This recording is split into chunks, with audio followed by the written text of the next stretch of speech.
I am Miss Community Columbia, live in the Richmond Justice Center. Just had the opportunity, thanks to Richmond Sheriff C.T. Woody and also Dr. Sarah Scarborough, Internal Program Director here at the Richmond City Justice Center.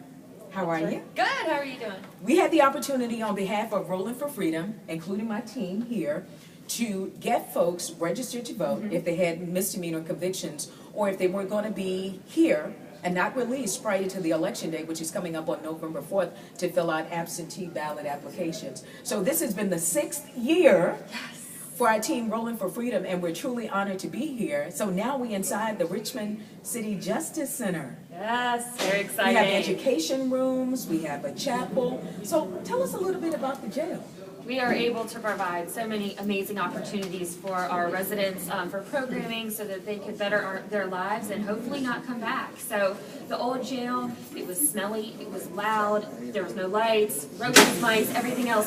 So we really couldn't provide the opportunities for the folks. Here we can. And it was really hot in the summertime trying to get folks registered to vote. Yeah. Whew. Bunch of grown men in their boxers because it was so hot. How can you be serious to different programs, really? Yeah. But it's good stuff. The Richmond Justice Center, Richmond Sheriff C.T. Woody, thank you so much. And thank you, Miss Community.